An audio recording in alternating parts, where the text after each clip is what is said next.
안녕하세요. 루시나 산부인과 원장 김창훈입니다.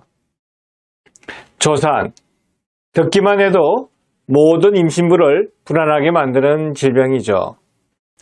소중한 생명이 최완성이 되기도 전에 세상에 나오는 것으로 개인이나 국가적으로 큰 불행입니다. 즉, 과일이 다 익기도 전에 따거나 떨어지는 것이라 생각하시면 되죠. 조산은 태아의 생명과 산모에게 치명적인 위험을 주는 임신부의 흔한 질병인데요. 그래서 오늘은 늘 임신부에게 불안과 행동에 제한을 주는 조산의 원인과 증상, 그리고 어떤 합병증이 생기는가에 대한 이야기를 할까 합니다. 최근 여러 가지 원인으로 조산이 늘어나는 추세입니다. 임신부의 연령이 고령화되는 것과 동시에 임신 중독증이나 임신 합병증도 같이 증가하면서 조산도 늘어나고 있죠. 또한 시험관 시술 등으로 쌍태아가 늘면서 조산이 많아지고 있습니다. 요즘은 임신부라도 직장을 다니는 워킹맘들이 많죠. 워킹맘들은 직장에 다니지 않는 임신부보다 유산이나 조산의 위험이 더 높습니다. 출퇴근 시 겪는 교통체증과 러시아워 시간은 임신부에겐 육체적으로나 정신적으로 자극이 되어 조산의 원인이 되죠. 이 밖에도 워킹맘들이 조산 위험성에 노출이 큰 데에는 환경적인 요인이 큰데요. 근무지와 집과의 냉난방 온도 차이가 크기 때문이죠. 특히 지나치게 냉방을 하는 근무지인 경우에는 체온 조절이 어려운데 이는 조산을 유발하는 환경이 됩니다. 게다가 워킹맘인 경우 하반신 혈액순환이 잘 되지 않는 환경에 노출되기 쉽고 평소와 같은 일의 강도에서도 배뭉침이 자주 오게 되는데요. 이 또한 유산 혹은 조산의 원인이 될 수 있죠. 조산은 임신 20주를 지나 37주 이전 분만하는 것을 말하는데요. 이렇게 태어난 아이를 조산아라고 합니다. 임신 주수를 다 채우지 못하고 미숙아가 태어나는 것이죠. 37주 이전에 진통이 오는 것을 조기 진통이라고 하며 이후 양수가 터지거나 자궁 경부가 열려서 조산을 하게 됩니다. 우리나라 산모는 약 8% 이상 조산을 경험하며 점차 늘어나고 있는데요. 일단 미숙아로 태어나면 여러 가지 심각한 문제를 일으키게 되죠. 조산은 신생아 사망 원인의 75% 정도를 차지하므로 조산이 일어나지 않도록 원인과 증상 및 예방법을 섭득하여 산전관리에 힘써야 합니다. 신생아는 임신 28주부터 폐성숙이 시작되어 34주에 완성되는데요. 따라서 태어난 아이의 상태는 폐성숙 여부에 따라 건강 상태와 후유증이 달라집니다.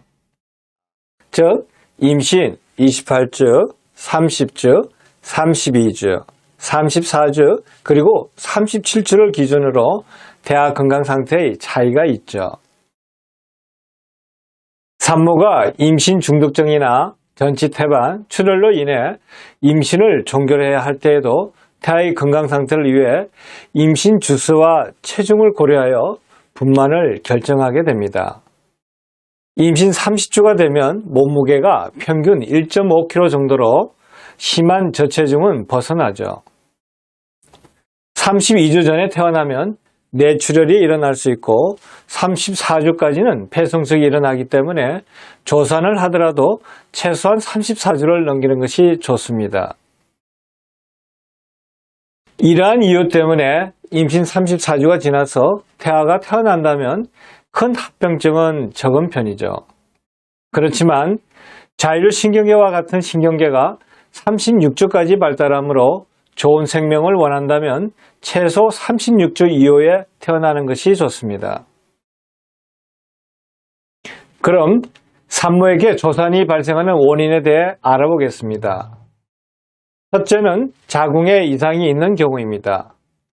자궁에 자궁경부 손상이나 자궁경부 무력증, 자궁근종, 자궁기형이 있는 경우 조산의 가능성이 높아집니다.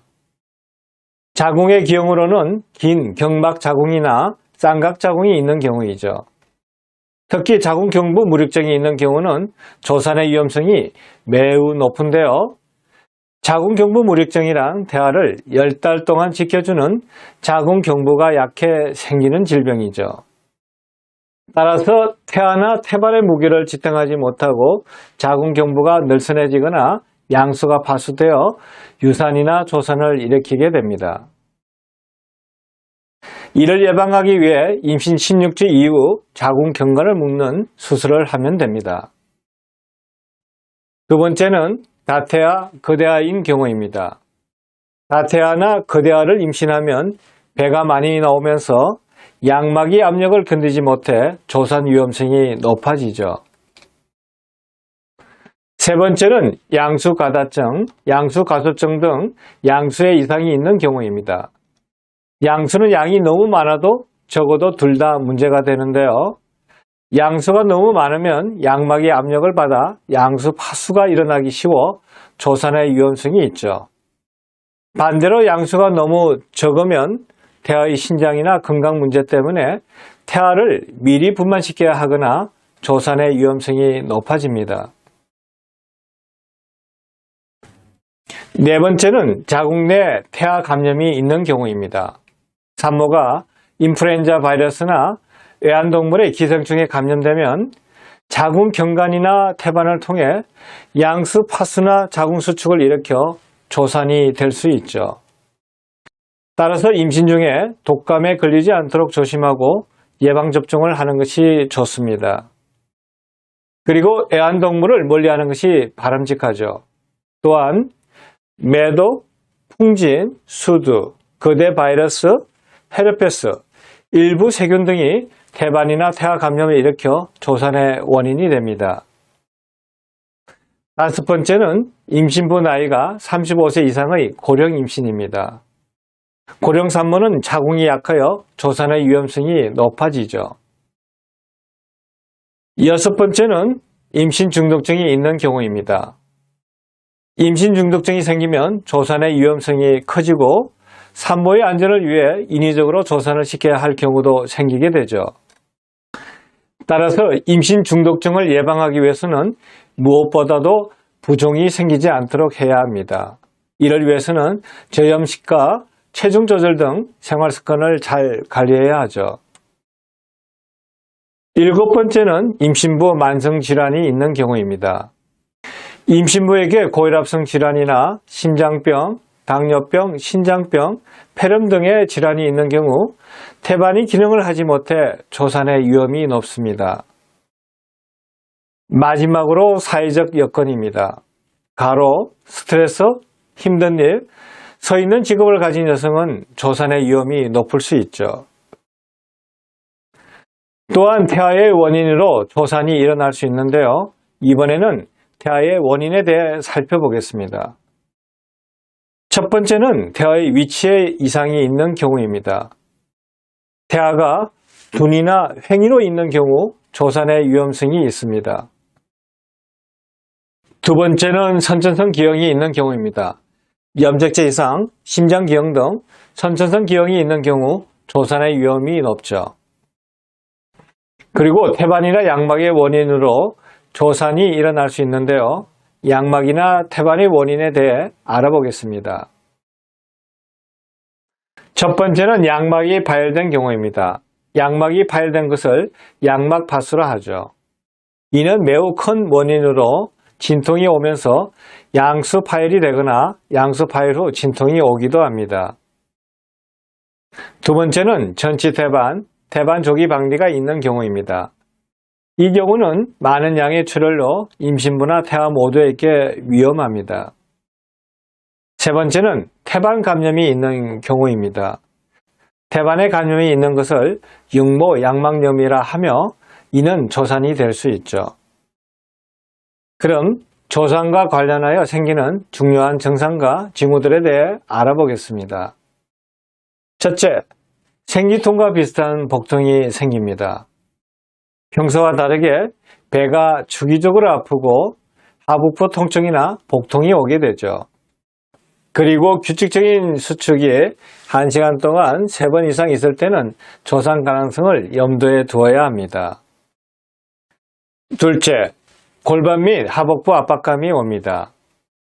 하복부가 꽉 찬 느낌이거나 묵직함 또는 골반 쪽으로 태화가 내려온 느낌이 든다면 조산 가능성을 의심해야 하죠. 셋째, 질출혈이 있거나 코같이 끈적한 분비물이 증가합니다. 질출혈량이 많거나 엷은 빨간색의 피나 점액이 섞인 질 분비물이 있는 경우에도 조산 위험성을 생각해야 하죠. 넷째, 양막 파수, 즉 양막이 파열되어 양수가 새는 경우입니다. 오줌이 나오듯 갑자기 뜨거운 물이 흐르는 느낌이 있거나 양수 같은 액체가 나올 때는 양막 파수로 병원에 내원하여 진찰을 받으셔야 합니다. 조산의 증상과 징후에 대해 알아봤는데요. 아래와 같은 사항에 해당되는 산모라면 항상 조산의 가능성이 있으므로 세심한 관찰과 주의가 필요합니다. 첫째, 조기 진통이나 조산의 경험이 있는 산모. 둘째, 18세 미만의 어린 산모나 35세 이상의 고령 산모. 셋째, 산모가 신장병, 신장염, 매독, 임신 중독증, 전치태반, 양수가다 등의 질환이 있는 산모. 넷째, 자궁기형이 있거나 상태를 임신한 산모. 다섯째, 신체적, 정신적 스트레스가 심한 산모.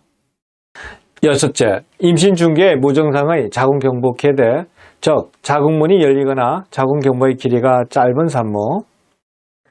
일곱 번째, 신장이나 여러 감염증이 심한 산모. 여덟 번째, 골반 압박감, 생리통과 비슷한 복통이나 혈액 혹은 물이나 코같이 끈적한 분비물이 있는 산모. 아홉 번째, 임신 전 체중이 미달이거나 가체중인 산모. 열 번째, 임신 중 체중 증가가 너무 적거나 많은 산모인 경우에는 조산의 위험성이 있어 조산 가능성에 대해 늘 관심을 두고 조심하는 생활 습관을 들여야 합니다. 그럼 조산으로 인한 합병증에 대해 알아보도록 하죠. 조산은 신생아 사망의 가장 중요한 원인으로 신생아 사망의 75% 정도를 차지합니다. 임신 기간 동안 적절하게 성장한 아이는 35주 이후 태어나도 2.5kg 이상이라면 건강하죠. 하지만 발육이 덜 된 미숙아는 저산소증, 신생아 호흡곤란증, 내성마비 및 뇌기능장애, 망막 이상, 실명, 만성 폐질환 등의 심각한 후유증을 남깁니다. 태아의 폐성숙은 34주에 완성되는데 34주 이전에 조산으로 태어난 신생아의 경우 호흡곤란이 오는 경우가 많죠. 따라서 인공호흡기를 통한 보조호흡을 하게 됩니다. 폐성숙 부전으로 생긴 호흡곤란증, 저산소증이 생기게 되죠. 또한 뇌혈관 바이러스에 의한 뇌출혈, 감염으로 생긴 폐혈증이나 뇌 이상으로 생긴 내성마비나 뇌기능 장애를 일으킵니다. 그리고 미숙아를 치료할 때 고농도 산소를 과도하게 사용하게 되어 망막 이상, 만성 폐질환 등 많은 합병증과 문제점이 발생하죠. 조산으로 태어난 아이라도 만삭에 가까우면 별 문제가 없습니다. 하지만 임신 주수가 덜 되고 체중이 1.5kg 이하로 태어난 아이는 신체 허약, 뇌기능 장애, 정신장애, 백내장 등의 눈질환, 학업부진 등의 문제가 생길 가능성이 높죠. 집중치료를 할 경우 생존율은 임신 24주가 약 20%이며 하루에 약 4%씩 증가한다고 알려져 있습니다. 조산의 원인과 증상 그리고 이에 대한 합병증에 대해 알아봤는데 걱정과 불안이 더 생기지는 않았는지 염려됩니다. 조산에 대해 자세히 설명드리는 것은 조산을 예방하기 위함이죠. 이를 위해서는 조산에 대한 정확한 이해와 예방과 치료에 대해 알고 있어야 합니다. 그리고 조산은 아무런 자각 증상이 없거나 경미하게 시작되는 경우가 많은데요. 조산을 하는 대부분의 임신부들은 설마 조산이 되겠나 하고 방심하는 경우에 일어나죠. 그리고 조산에 대한 적당한 걱정과 불안은 태아를 보호하고 조산을 예방하는 가장 좋은 태도입니다. 하지만 이것이 지나치면 행동을 너무 제한하게 되어 태아의 발육에 도움이 안 되죠.